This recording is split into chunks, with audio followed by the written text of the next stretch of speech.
di PBO itu kan ada namanya kelas gitu. Oke.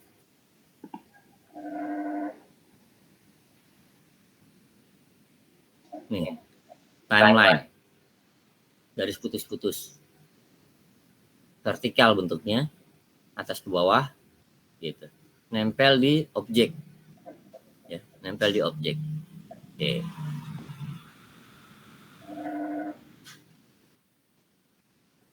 Time, aksi. Nah, aksi disimbolkan dengan kotak ini nih. Gitu. Kotak kecil segi 4 yang nempel di timeline. Nah, itu melambangkan aksi yang dilakukan oleh sebuah objek. Panjang kotak berbanding lurus dengan durasi aktivasi, maksudnya berapa lama jedanya atau ada di mana gitu, harus sesuai. Misalkan mulai dari start aplikasi sampai finish aplikasi gitu. Misalkan login lah. Login kan nggak login itu kan kita mulai dari start sampai finish, yaitu proses login gitu ya. Ternyata dari atas sampai bawah, ya gambarkan sampai terus sampai bawah gitu, sampai selesai. Jadi ini jeda ini nih. Artinya aktivitas memilih atau mengecek saldo itu rentang waktunya bisa dari sini sampai sini.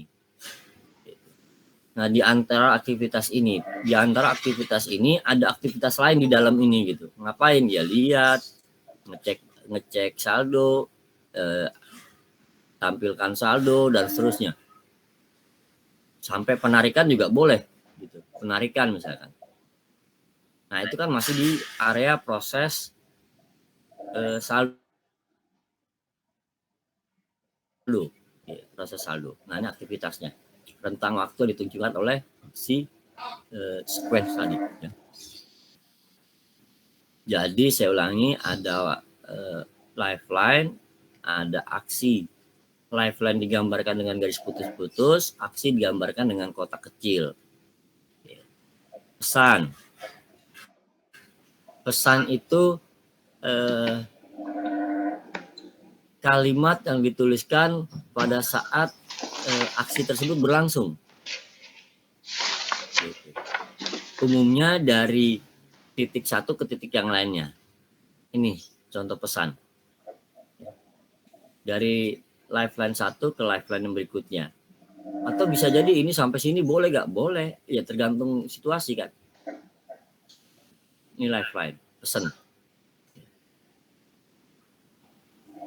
Message yang pertama kali muncul terletak di paling atas.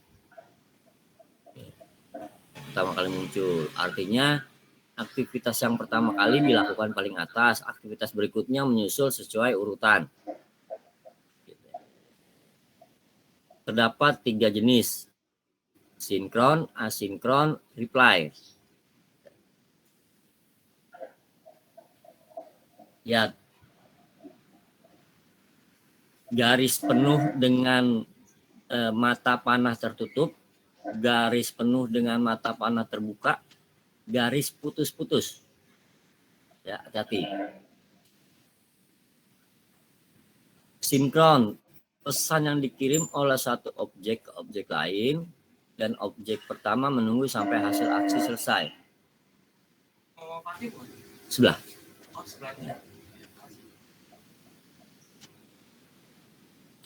Pesan yang dikirim, ulangi untuk sinkron, dari satu objek ke objek lain, dan objek pertama menunggu sampai hasil aksi selesai. Artinya tidak ada aksi berikutnya selama aksi yang pertama belum selesai. Nah, kalau yang asinkron, contoh gini, ketika kita masuk ke cek saldo, kita kan masuk ke item saldo. Nah, item saldo itu, proses item saldo itu akan berakhir kalau kita udah keluar dari tampilan saldo tersebut. Berarti kalau kita bicara aktivitasnya di saldo, kita ngeliat ATM di saldo. Nah, itu aktivitas saldo itu kita bisa sinkron sampai tidak bisa kita tuliskan sinkron karena pada saat aktivitas saldo kita masih ada aktivitas lain nih. Kecuali pada saat tarik misalkan. Kita proses penarikan, tarik tunai. Nah, pada saat tarik tunai, input nilai, tunggu duit keluar. Nah, artinya selama tarik tunai itu belum kelar, kita nggak bisa ngelihat aktivitas lain. Apa aktivitas lain? Misalkan ngecek saldonya, ngecek transferan, pembayaran lain. Pokoknya aktivitas lain kita nggak bisa melakukan aktivitas tersebut sebelum tarik tunainya selesai. Sehingga kalau kita mau pesan mau libatkan tarik tunai itu ke dalam sebuah pesan sequence diagram, kita bisa kasih simbol panah tertutup karena masuk kategori sinkron. Artinya aktivitas tersebut harus dilakukan sampai finish baru bisa melakukan aktivitas lain. Kalau ini enggak, aktivitas itu bisa dilakukan, masih bisa dilakukan dan terus berlangsung walaupun kita sedang membuka aktivitas lain. Gitu ya. Nah, yang ketiga adalah return. Garisnya putus-putus. Menunjukkan nilai kembali dari objek-objek yang mengirim pesan. Kalau kita perhatikan kan, nah ini kan garis putus-putus nih. Nah, ini. Oh, ini ngecek. Ini ngecek saldo. Salam. Ini kemarin ini jahit baju belum nggak ya, ada kembali, Bu. Ya, taruh situ aja. Makasih ya, Pak. Ya, makasih, Bu. Ya.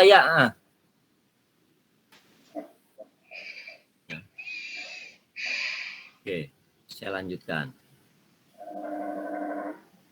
Jadi ada timeline atau lifeline, ada action, ada pesan.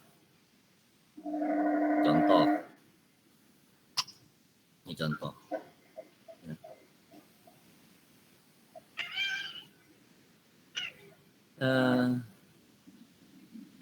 Aksinya ini, entitasnya ini.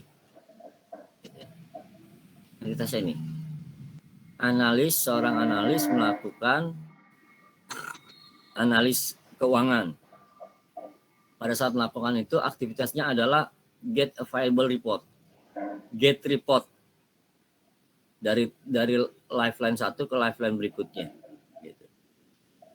Ini sinkron. Aktivitas ini tidak bisa dilanjutkan sebelum ini selesai. Gitu. Aktivitas ini belum bisa dilakukan sebelum aktivitas ini selesai. Jika aktivitas ini sudah selesai, ini baru bisa dilakukan. Oke, nah ini feedback. Feedback dari aktivitas yang ini. Feedback.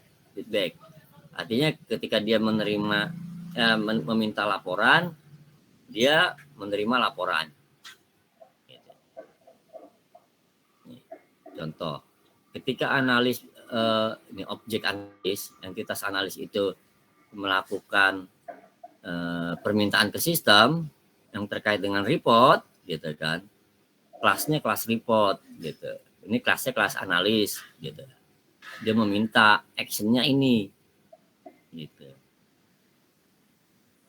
Nih, sehingga dia meminta menuliskan atau memberikan pesan actionnya ini. Meminta report. Selama di sistem objek bla bla bla bla bla, bahasa Inggris saya kepanjangan. Saya terjemahkan bahasa Indonesia aja. Selama ini belum selesai, kalau ini sudah selesai ini bisa dilakukan. Selama ini belum selesai ini belum bisa dilakukan. Pada saat dia meminta terkait dengan ID, gitu. Security-nya. Jika security oke, baru bisa kebuka. Gitu. Feedback, baru bisa kebuka report. Artinya gini, pada saat ini kan kita bicara aktivitas sistem. Seorang analis mau mengambil report dari sistem. Ketika dia mengambil report dari sistem, dia use case-nya adalah permintaan report. Gitu. rentang waktunya dari sini sampai sini. Dia melakukan permintaan report. Pada saat dia melakukan permintaan report, dia harus memasukkan username. Artinya sebagai pengguna. Dia harus memasukkan ID. Setelah dimasukin ID, harus ada verifikasi ID dulu. Artinya si report tidak bisa dipanggil sebelum ada verifikasi ID. Sehingga aktivitasnya selain permintaan report, ada aktivitas verifikasi ID. Begitu verifikasi ID selesai, dia memberikan feedback. Artinya oke, gitu kan. Artinya si user bisa menggunakan sistem. Setelah dia bisa menggunakan sistem, barulah aktivitas ini dilanjutkan. Makanya di dalam aktivitas ini ada aktivitas get ID, verifikasi pengguna, ya. Begitu kira-kira. Sehingga setelah ada feedback, baru ini bisa action. Setelah ini action, baru ada feedback terhadap permintaan tadi. Jadi pada saat kita manggil data itu tidak bisa muncul sebelum ada verifikasi, gitu. Setelah ada verifikasi, baru data itu muncul. Nah, data itulah yang kita bilang feedback, gitu ya. Jadi feedback itu digambarkan dengan garis putus-putus, ya. Nah, itulah pesan. Gitu. Beberapa contoh. Siapa aja sih yang bisa terlibat di dalam entitas atau di dalam objek? Macam-macam. Bisa orang, bisa bagian, bisa sistem. Pokoknya yang jelas dia, kalau kita mau lihat, dia adalah aktor yang ada di use case. Objek apalagi, bisa juga form, gitu. Bisa juga modul. Nah, ini kalau terkait dengan entitas.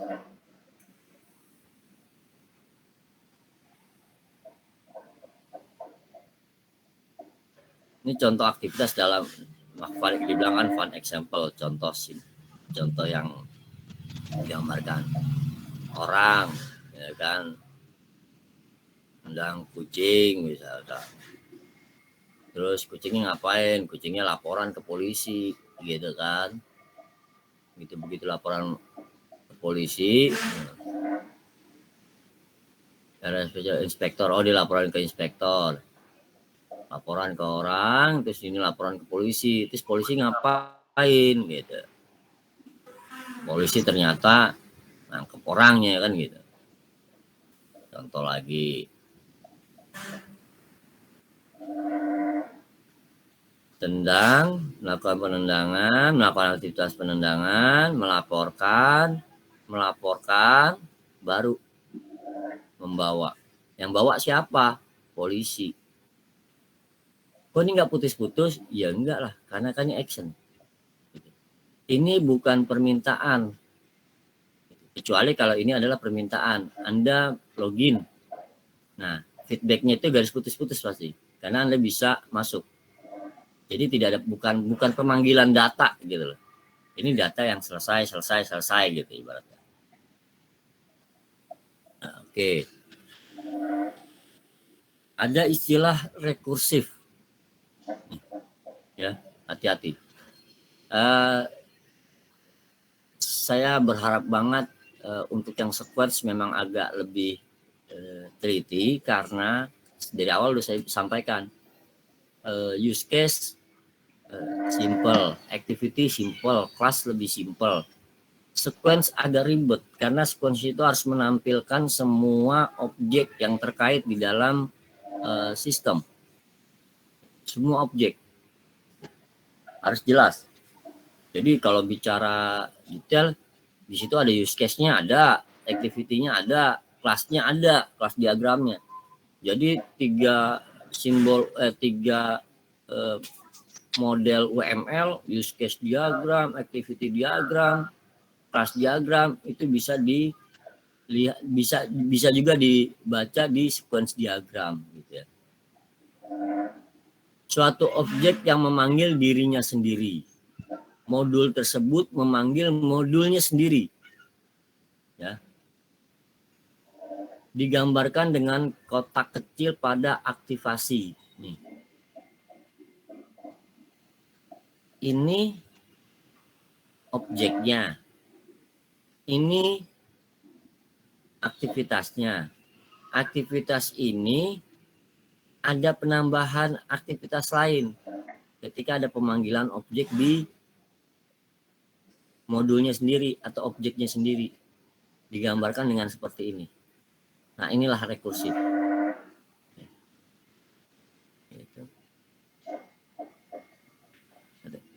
Contoh, sistem objek memberi pesan ke dirinya sendiri, menentukan laporan apa saja yang ada. Ya, ini contoh. Nah, memang nanti implementasinya ya rata-rata sih berdasarkan form sih memang. Berdasarkan form, karena sequence diagram itu mulai dari form, kan saya udah bilang modul itu, satu form itu satu modul. Satu form itu terdiri bisa beberapa modul-modul kecil. Nah, itu dibilang sub-sub modul. Jadi ada modul-modul keseluruhan, ada sub-sub-subnya gitu. Nah, itu kita memang harus jeli memang.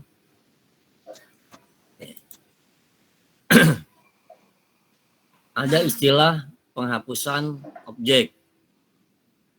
Partisipan bisa menghapus diri sendiri atau bisa juga dihapus oleh objek lain. Artinya ketika ada aktivasi itu bisa juga dihancurkan, maksudnya bisa juga dihapus atau dihilangkan. Nah, ini hampir jarang gitu. Tapi bukan nggak mungkin, bisa jadi gitu loh. Jika terjadi error sistem misalkan, kan bisa juga ada pesan misalkan mohon maaf kartu Anda keblokir. Nah, udah selesai. Kalau kartu Anda keblokir, Anda ngapain? Padahal Anda lagi aktivitas di tengah. Misalkan Anda udah masuk misalkan, terus ternyata ada beberapa kesalahan misalkan, ya kayak gitu-gitulah. Artinya ketika Anda di stuck di tengah proses, nah, itu kan berarti menghilangkan aktivitas-aktivitas yang sedang berjalan. Nah, itu bisa dilakukan oleh sistem atau bisa dilakukan oleh user. Contoh lain, ketika Anda melakukan transaksi udah proses tapi Anda ribet mau buka kanan buka kiri, artinya akhirnya Anda klik tombol cancel gitu. Begitu klik tombol cancel, kartu keluar. Artinya tidak ada urutan lagi tuh. Anda memblok atau menghapus beberapa aktivitas normal gitu. Hasilnya aktivitas normal kan back misalkan. Kembali, terus muncul menu utama, baru keluar gitu. Tapi ketika Anda klik tombol cancel, udah kartu keluar, aktivitas selesai. Nah, itu namanya menghapus beberapa aktivitas, pesan dari beberapa objek yang terlibat di dalam sistem. Ya. Nah, caranya bagaimana? Ya. Mengacu ke skenario use case. Jadi hati-hati ketika kalau kita udah bikin use case, mana use case ya? Sebentar saya lihat use case.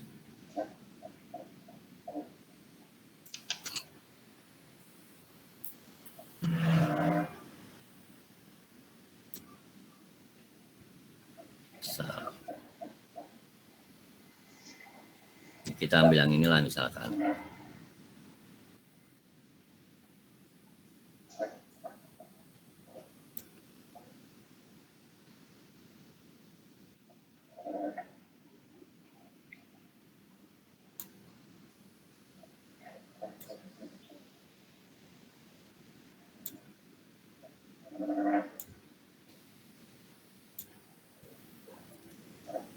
Mengacu ke skenario use case gitu ya. Jadi patokannya misalkan kalau kita pakai use case ini misalkan. Kita nggak lihat ini use case seperti apa ya, yang penting saya cuma nyomot doang nih soalnya nih gambarnya nih. Ini contoh aja gitu. Saya nggak merhatiin apakah ini urutannya sudah benar atau enggak. Ini kan kemarin ngambil contoh dari pada saat coret-coret tentang use case. Contoh, ada aktivitas menerima faktur, menginput barang, mencetak barang, gitu kan, cek stok, cetak laporan misalkan. Itu salah satu aktivitas di dalam use case. Aktornya ada supplier, ada gudang, ada supervisor misalnya. Nah, ini contoh use case-nya seperti ini.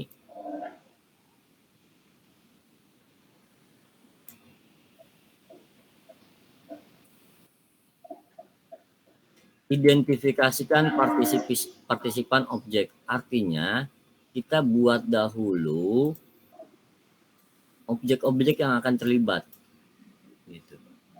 Pertama, misal kita yang terlibat adalah aktornya siapa? Supplier, gudang, ternyata ada supervisor, gitu ya. Nah, boleh kita menuliskan baiknya jika dia terlibat adalah sebagai aktor atau sebagai user itu taruh di kiri sama taruh di kanan. Jadi kalau misalkan usernya ternyata ini lebih dari 2 gitu ya, silahkan aja, nggak apa-apa gitu ya. Taruhlah satu di sini, satu lagi di sini. Misal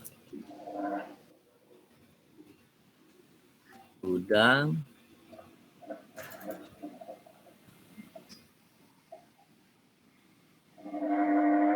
supplier,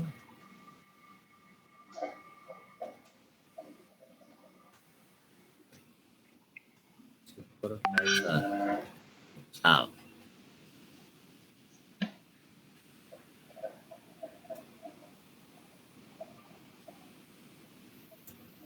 Contoh. Terus apa lagi yang terlibat? Kita melakukan identifikasi semua objek. Ini objek nih. Ini objek nih. Jadi kita bisa tulis. Gitu. Apakah objeknya itu yang kita lihat adalah apakah dia sebuah form atau tidak. Itu aja yang paling gampang dulu. Gitu. Ada berapa form di sini? Habis form ada berapa modul? Gitu. Misal di sini kita lihat karena menerima barang itu bukan sebuah sistem. Kalau kita kan menerima faktur ya cuma nerima manual, berarti tidak ada kinerja sistem.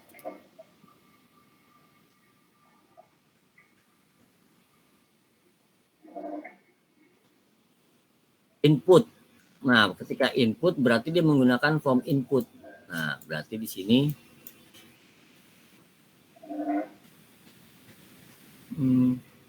boleh gak ini kita tulis menerima faktur gitu. Baiknya jangan gitu. Baiknya jangan, kecuali pada saat kan kita bicara kinerja sistem di sini. Jadi yang kalau ada kinerja manual hindari. Input menggunakan form. Nah, baiknya kita bisa taruh ini. Form input barang.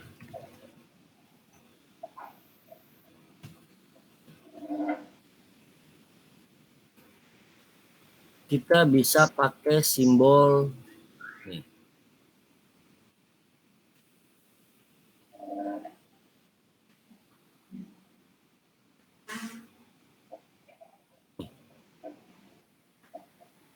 Ini form ini nih.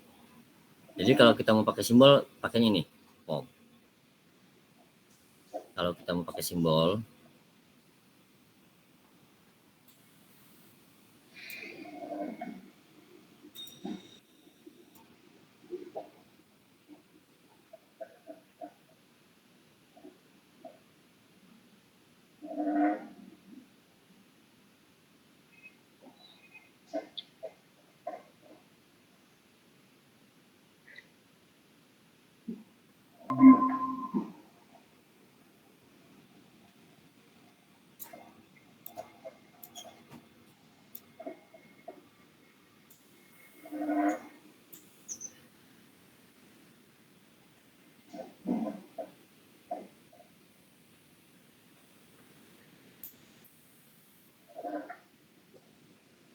ya.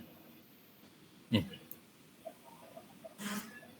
Aktor user, pengguna, simbol form, namanya form input barang misalkan.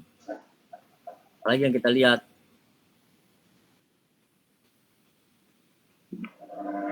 kita tentukan objek dulu. Cetak barang. Nah, cetak barang itu adanya di form kan? Kalau tombol itu adanya di form. Nah, ini perhatian. Tombol itu adanya di form ini. Nah, cetak barang itu modul. Modul itu kita nih. Nah, jadi kita misalkan di sini cetak. Kita gambarkan dengan simbol seperti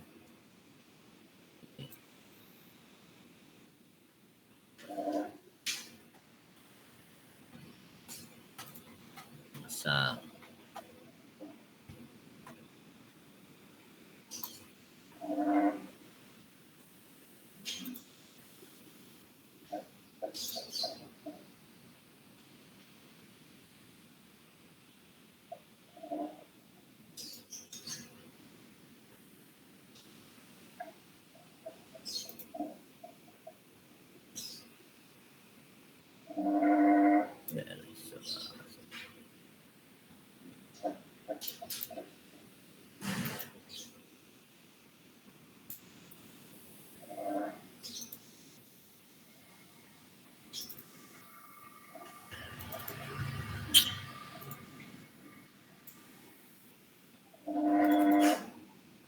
Mouse-nya parah nih.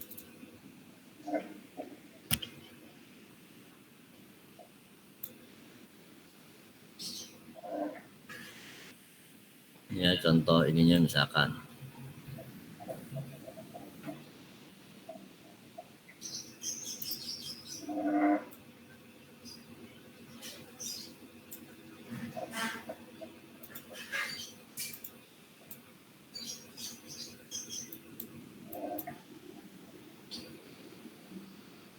Mouse-nya udah loncat-loncat jadi agak ribet juga nih.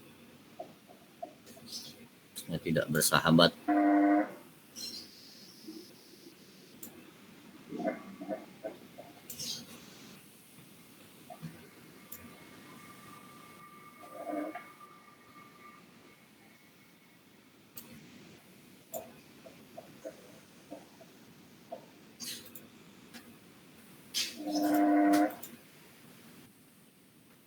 Hanya kalau mau penggambaran modul. Ini modul. Apa ya? Action sih ya, saya lupa. Perintah gitu ya.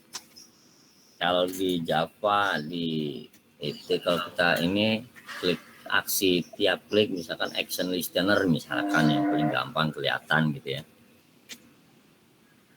Terus apalagi kita lihat. Tuh, mau saya udah kurang ini. Habis cetak ada cek stok. Nah, cek stok itu bagaimana modelnya? Nah, itu juga harus hati-hati tuh. Gitu. Apakah cek stok itu bisa kita gambarkan dengan ini? Atau cek stok itu dengan menarik data melalui form? Gitu ya. Itu bagaimana? Nah, mungkin biasanya kalau cek stok itu pakai modul gitu ya. Nah, itu harus jeli tuh ngeliatnya tuh. Ngecek stok. Nah,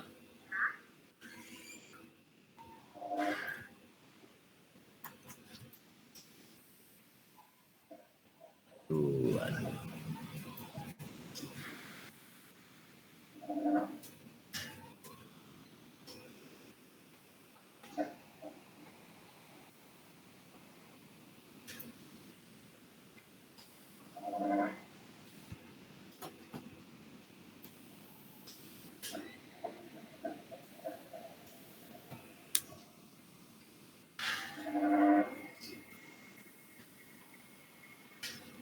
Apalagi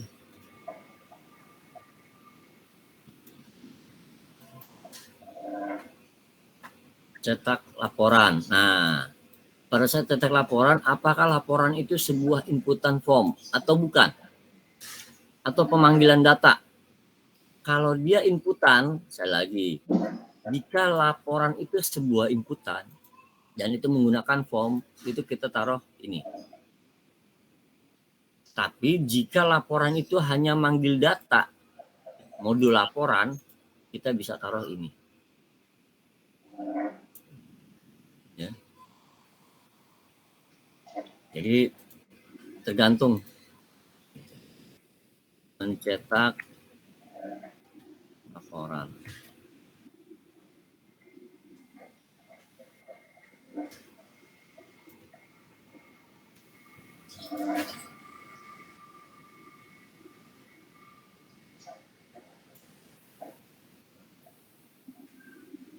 Ya tergantung mana.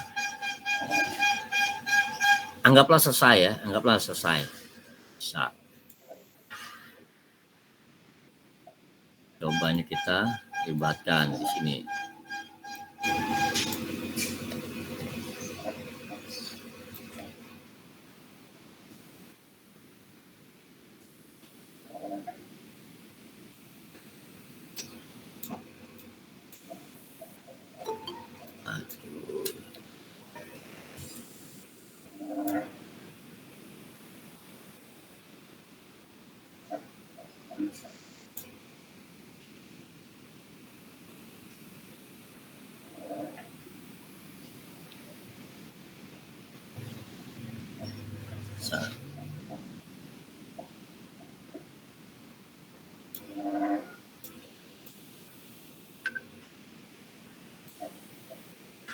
Gudang form input udah, setelah itu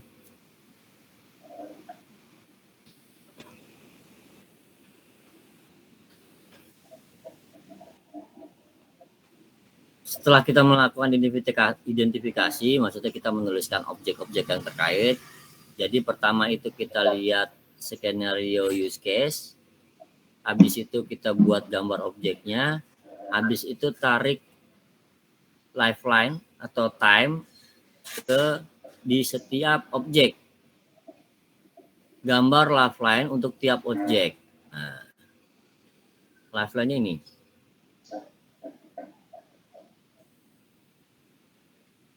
Ya.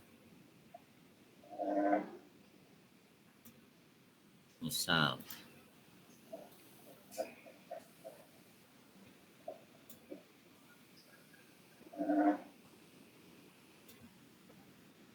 Gambar objek ini objek ini.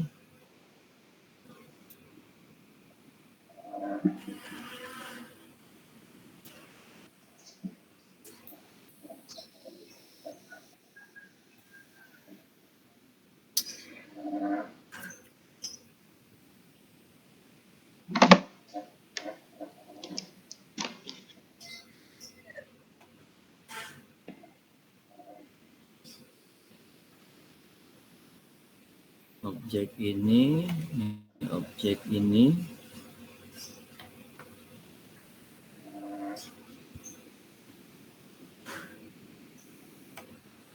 Ini objek ini.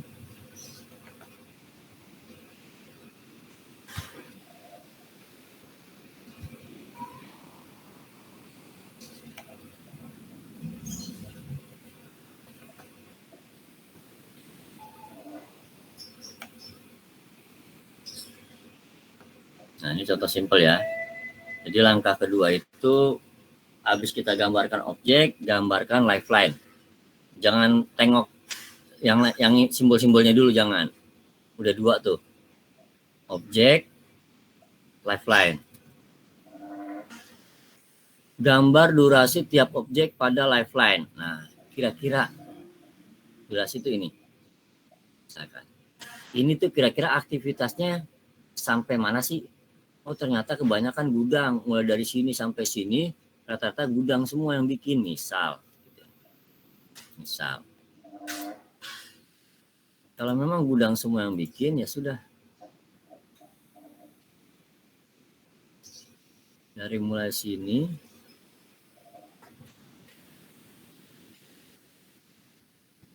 misal ini gudang semua. Input itu sampai mana sih kira-kira? Oh ternyata ini bekerja ya, selama ini bekerja juga, misal ya. Digambarkan aja gitu, silahkan gitu. Tapi kalau enggak, ternyata ini kacau nih mau saya nih. Sampai sini misalkan. Pokoknya gambarkan durasi dulu. Durasi pekerja mencetak. Mencetak itu berarti setelah POM, berarti ada di sini misalkan.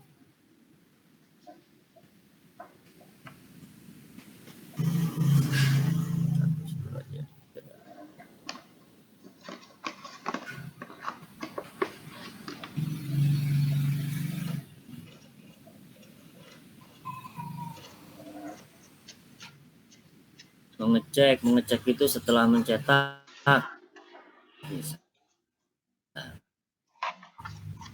Proses ini dilakukan setelah input. Proses ini dilakukan setelah sini misalkan.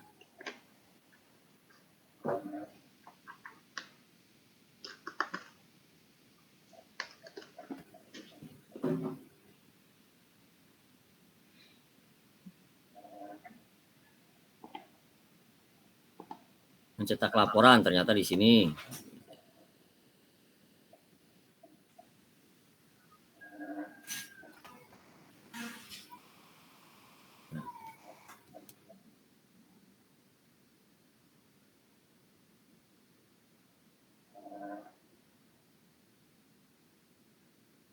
Tambahkan objek pesan dari atas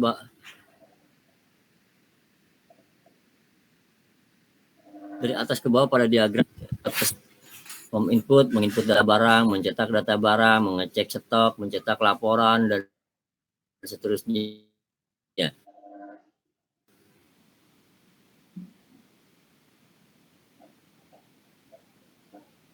Nah, misal, kita kan pasti ada yang ke output.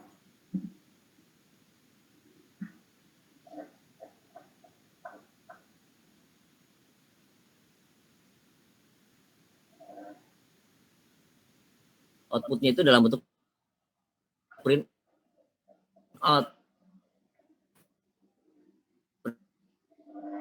Print out itu justru ada feedback gitu, dalam bentuk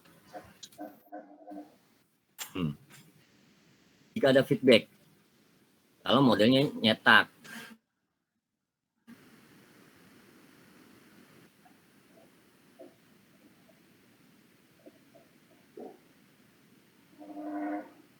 Terus ngecek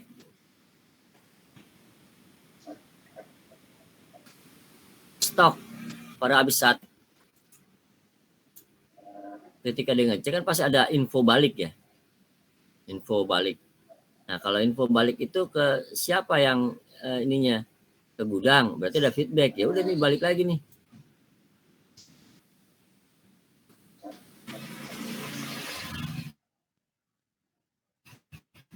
Jadi jumlah stok itu atau informasi stok terima orang gudang. Terus gitu. Ternyata begitu kita runtunin ini sama ini tidak terlibat. Kalau memang tidak terlibat, hapus. Gitu. Jika memang tidak terlibat. Jadi memang yang terlibat di dalam UML itu adalah pengguna yang ke sistem secara langsung. Misal pada saat dia input gitu kan. Nah ini ternyata dia menerima informasi jumlah stok misal tadi ya, ketika ngecek dia informasi jumlah stok. Nah informasi yang diterima itu bukan feedback, jadi hati-hati ketika dia terima informasi berarti dia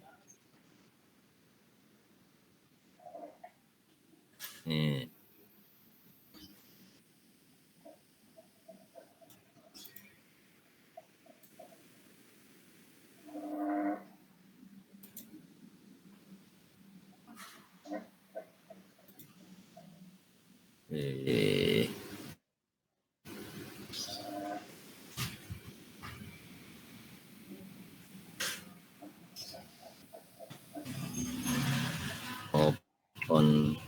com.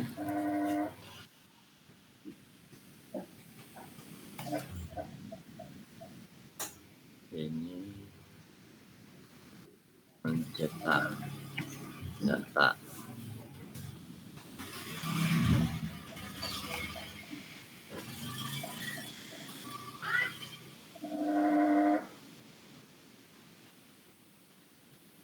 Stop.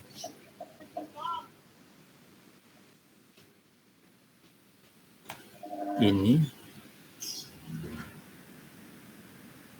feedbacknya tadi tuh, info stock. Ternyata info stock itu juga diterima oleh si supervisor. Misal info stock, tapi bukan garis putus-putus karena bukan feedback, karena dia nggak minta kan, dia nggak manggil, yang manggil adalah ini, manggil data, manggil modul gitu. Yang manggil modul ini, nah dia menerima, kalau dia menerima doang informasi. Kalau udah gitu bagaimana gitu ya, gambarkanlah.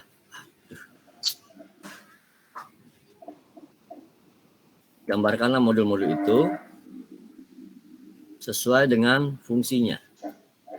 Jadi hati-hati. Nah.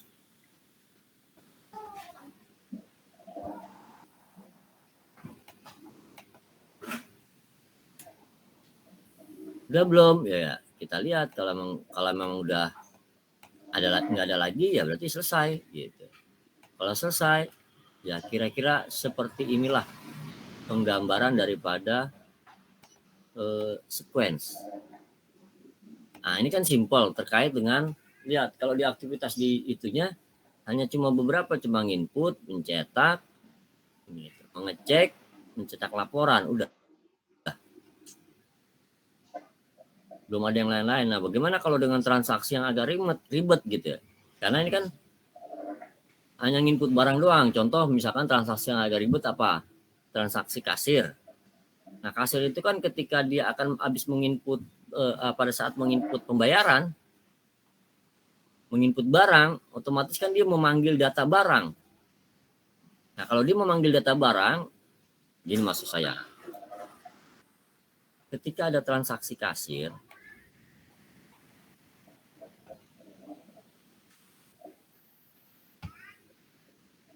ini prosesnya adalah pembayaran. Proses pembayaran di kasir. Nah, ketika di proses pembayaran di kasir, transaksinya itu selain dia buka form transaksi, terus dia pasti panggil data. Panggil data barang. Kita mau data barang panggil. Nah, jika nama kasirnya itu terpampang di sebuah transaksi pembayaran, berarti ada pemanggilan data, panggil data karyawan misal. Terus ngapain? Input pembayaran. Habis itu ngapain? Input pembayaran. Simpen. Karena kan pasti simpen pembayaran. Terus cetak struk.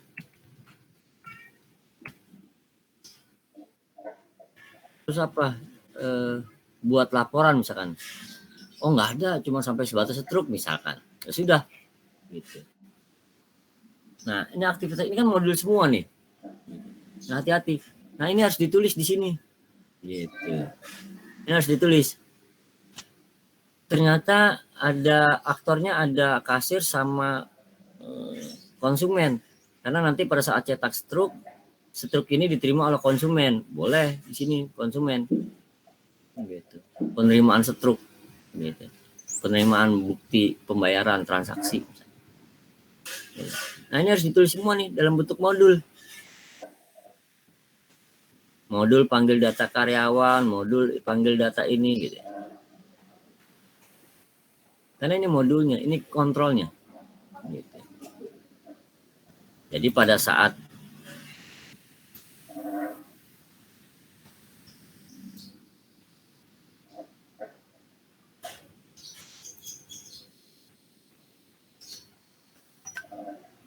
proses pembayaran, ini kasir, formnya form input form pembayaran. Gitu. Di form pembayaran ini merupakan form transaksi. Nah, pada saat form transaksi pasti dia manggil data barang. Jadi pemanggilan data barang dulu di sini. Modulnya pemanggilan data barang, terus ternyata manggil juga data karyawan, terus baru transaksinya, input transaksinya, baru cetak hasil transaksi dan seterusnya. Jadi kalau mau kita perhatiin, yang ditulis di sini adalah aktornya siapa, user, formnya dibuat, formnya apa, modulnya dibuat. Jika ada entitas yang terkait juga ditulis juga entitasnya. Gitu. Jika ada form, habis form ketemu modul, ketemu form lagi juga boleh. Jadi tergantung kondisinya. Jadi ini yang ditulis di atas di situ begini, terus ditulis ke bawahnya hanya seperti ini, timeline. Hanya saja terkadang pada saat membuat ini kita nggak tahu nih timelinenya, kita nggak jeli. Penulisan timelinenya itu kita mau kadang-kadang suka salah penempatan. Kadang timeline kita cuma tulis di sini. Terus pada saat ini tulisnya cuma di sini berurut gitu ya. Belum tentu berurut. Gitu. Belum tentu berurut. Jadi ada aktivitas di dalam aktivitas yang bicara aktivitas turunan ya. Nah, kira-kira begitu. Nah, itu kalau penggambaran tata cara tentang bagaimana cara membuat sequence diagram. Nah, terakhir adalah cek. Kenapa cek? Takutnya ada yang kelewat gitu ya. Takutnya ada yang kelewat. Kalau ada yang kelewat ya tinggal tambahkan. Gitu. Ini contoh. Modul register, modul account. Ini data store nih, Dama. Dia pesannya ini aktivitas permintaan. Ada feedback balik, info yang diberikan. Gunakan di combine fragment. Kalau combine fragment itu tadi yang berdua, ada dua ini. Jadi ada beberapa yang terkait dengan pesan itu disambarkan dengan dua jenis frame. Nah itu kesampingkan dulu, nanti bingung nanti bacanya. Kita lihat yang dasarnya dulu, cara membuat yang basic. Oke, ini kita lewatin dulu sebentar. Apalagi yang sering lewat.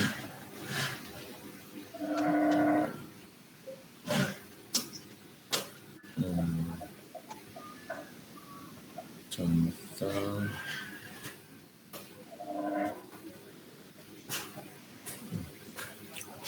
Ini hati-hati ketika ini contoh yang modulnya agak panjang. Jadi pada saat modul itu belum berlangsung, ini modul utama. Range waktunya tuh artinya selama ini terbuka, selama ini lagi berjalan, ini juga berjalan. Jadi aktivitas ini ada di dalam ini gitu loh. Tadi yang saya bilang ketika ngecek saldo atau ketika belajar misalkan, pembelajaran di kelas. Ini pembelajaran di kelas misalkan, form. Itu pembelajaran di kelas. Nah, pada saat pembelajaran di kelas ada kuis, ada penjelasan materi gitu. Ada presentasi, ada diskusi. Nah, ini bagian-bagiannya gitu. Ketika diskusi siapa yang melakukan, ketika presentasi siapa yang melakukan, ketika menjelaskan siapa yang melakukan misalnya. Modul apa gitu. Artinya pada saat pembelajaran di kelas itu kita coba. Ini contoh analoginya, gitu. Turunan-turunan yang memungkinkan bahwa terjadi beberapa modul di dalam modul yang lainnya. Contoh yang simpel, pembelajaran tatap muka. Pada saat pembelajaran tatap muka itu ada isi presensi, ada penjelasan materi, ada diskusi kelompok, ada kuis misalkan, ada tanya jawab, apa lagi? Nah, modul utamanya ini pembelajaran tatap muka. Nah, itu kalau analoginya. Terus kalau contoh lain yang terkait dengan aplikasi bagaimana? Gitu. Misal,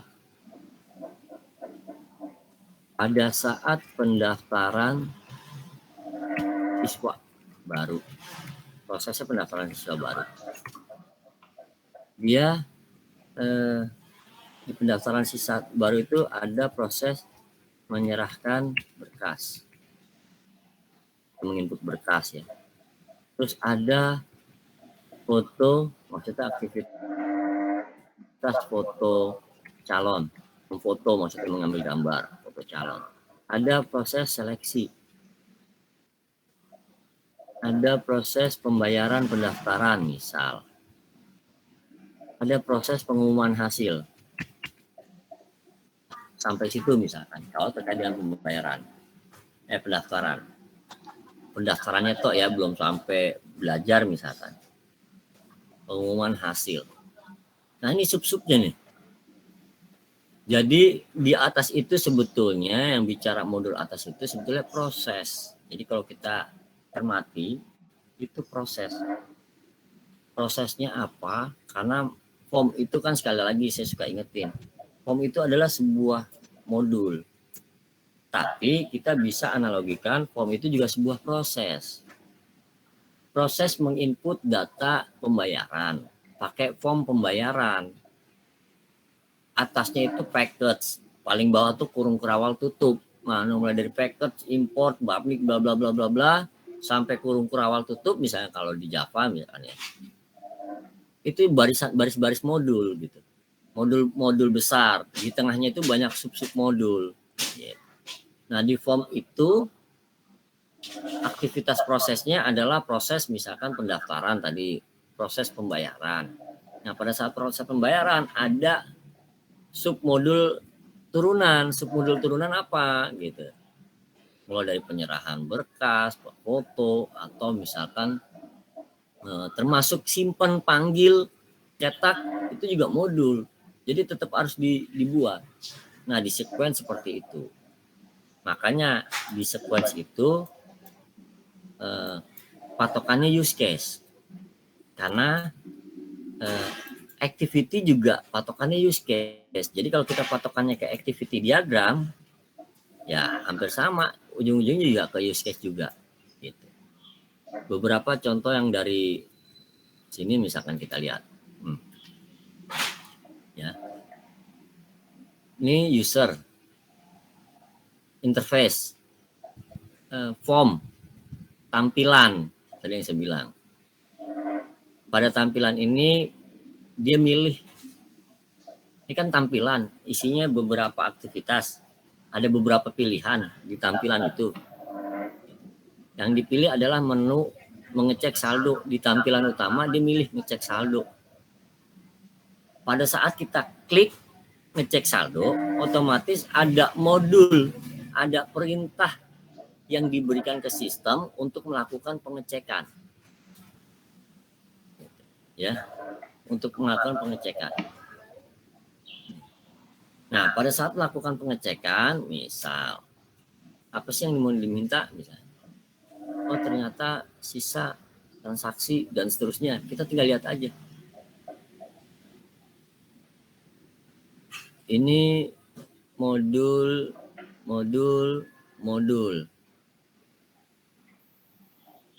Aksi daripada setiap modul semua dituliskan di sini. Ya. Contoh. Ini contoh sequence. Contoh aktivitas diagramnya misalkan transfer. Pilih transfer, masukkan akun, tujuan, memvalidasi, menghitung, mentransfer. Itu aktivitasnya. Kita lihat sequence-nya.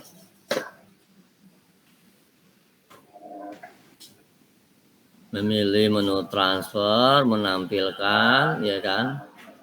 Habis itu apa lagi? Masukin jumlah, masih ada di sini. Kenapa? Karena memang modulnya masih di sini. Masukkan tujuan, kan tadi ada masukin tujuan tuh. Masukin account, masukin tujuan, gitu. Baru sistem melakukan validasi. Apa nih?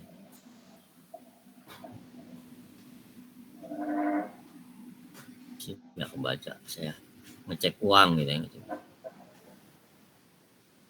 Lihat account, bener apa enggak. Cek saldonya si pengguna, gitu kan. Nah, yang dibilang tadi ada beberapa aktivitas turunan, ini salah satunya. Jadi ada aktivitas ini di antara ini, di antara yang di luar. Artinya ada pilihan aktivitas lain. Biasanya ini muncul ketika ada pemilihan atau pencabangan. Misal mau pilih debit atau kredit. Gitu. Kalau mau pilih debit, ya lakukanlah pembayaran melalui debit. Kalau pembayaran lewat debit bagaimana? Mau pilih kredit, pembayaran lewat kredit. Nah, kalau pembayaran kredit bagaimana? Nah, di kasus ini adalah ada pilihan, ada pencabangan. Apakah saldo cukup? Kalau enggak bagaimana? Kalau cukup bagaimana? Gitu. Kalau cukup mungkin bisa langsung transaksi, terus transaksi. Tapi kalau nggak cukup berarti dia akan keluar lagi. Nah, ini yang dibilang pencabangan biasanya. Tadi jika ada pemilihan arus-arus atau keputusan-keputusan di dalam pemilihan menu. Contoh ketika Anda melakukan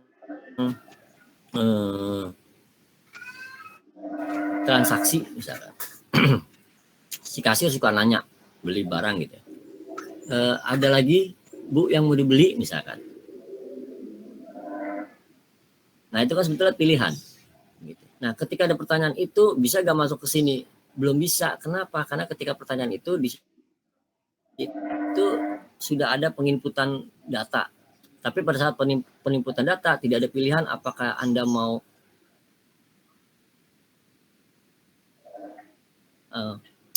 nambah, dia tinggal cuma nambah doang. Nggak ada pilihan kalau nambah barang bagaimana, kalau cancel bagaimana, enggak. Asal udah, oh nggak ada lagi, ya udah disimpan sama dia, udah nggak ada aktivitas sistem, bukan pilihan kalau yang model begitu. Yang pilihan itu ketika misalkan mahasiswa mau pembayaran online atau offline. Kalau pembayaran lewat online berarti tinggal masukkan nomor rekening. Kalau pembayaran lewat offline berarti isi daftar online. Dan itu semua ngelink by system. Nah, itu bisa. Pembayaran semester. Di sini ada pilihan. Jika online bagaimana? Berarti ada aktivitas. Kalau online bagaimana? Jika offline bagaimana? Berarti lewat isi daftar ulang. Nah, di situ bisa dipisah nih aktivitas tersendiri dalam satu kategori sequence ini. Pembayaran, misalkan sequence diagram pembayaran semester, misal. Karena pembayaran semester itu ada aktivitas pembayaran online sama offline misalkan. Pada saat milih menu melakukan pembayaran, siapa yang terlibat di sini? Oh, ternyata di sini ada aktor bagian keuangan, ya tulis. Nah, itu salah satu contoh. Contoh lain, ambil uang. Ya, kita tinggal perhatiin bedanya antara activity sama sequence. Ya. Nah itu hati-hati ya. Benar, saya suka sering bilang sequence itu memang agak rumit. Kenapa agak rumit? Apa ya? Menuliskan objek apa aja yang harus terlibat itu aja terkadang masih salah. Gitu. Maksudnya objek-objek yang harus ditulis di sini itu apa saja itu kadang-kadang masih salah. Gitu. Karena di sini kan objek. Nah, objek itu bisa berupa form, bisa berupa modul, bisa berupa submodul bawahnya, bisa juga entitas yang terkait di dalam modul tersebut. Gitu kan. Bahkan suatu saat mungkin bisa jadi ketemu nanti tabelnya gitu. Nah itu lebih ribet lagi. Satu itu. Kedua, terkadang susah menentukan durasi yang dilakukan oleh setiap aktivitas. Apakah durasinya sepanjang ini? Apakah durasinya hanya di sini? Atau hanya durasinya secuil ini? Itu lagi. Jadi memang harus jeli. Terus yang simpel bagaimana? Udah. Kalau saya suka yang bilang simpel itu ketika kita membuat sequence diagram, buatlah sequence diagram dari form yang kita punya. Kita ada form berapa? 3. Ada form data master. Data masternya apa? Data mahasiswa, data barang, data karyawan, data apa lagi misalkan supplier. Udah, kita buat sequence diagram data supplier, kita buat sequence diagram data barang, kita buat sequence diagram data karyawan. Dari form itu, sequence diagram data barang. Siapa yang input data barang? Gudang. Form input data barang. Terus ngapain aja aktivitasnya? Dah, lakukan semua di sini. Terus sequence diagram data supplier. Siapa aktornya? Ternyata manajer. Tulis di sini manajer. Formnya form data supplier. Aktivitasnya ngapain? Jadi saya suka sering bilang buatlah sequence diagram yang paling gampang itu berdasarkan form. Karena form itu adalah modul besar kalau saya suka bilang tuh. Modul dari ujung ke ujung yang di dalamnya itu banyak modul, banyak aksi. Nah aksi itulah yang akan dilibatkan di dalam sini. Nah, makanya kebanyakan perintah-perintah yang ada di sini adalah perintah-perintah atau aksi-aksi yang dikerjakan oleh sistem. Aksinya ngapain? Termasuk simpan, hapus, delete, cari, itu bagian dari aksi. Bagian dari modul. Sub-sub modul yang ada di bawah. Ditulis nggak? Wajib ditulis. Kalau memang diagramnya sudah detail. Tapi kalau simpan, hapus, delete, kalau masih di diagram yang besar,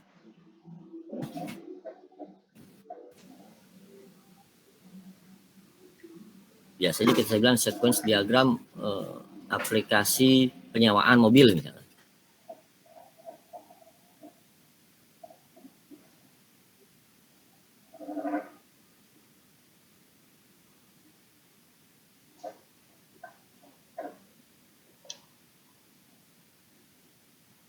Di aplikasi penyewaan mobil itu ada Nah, di pendaftaran konsumen itu online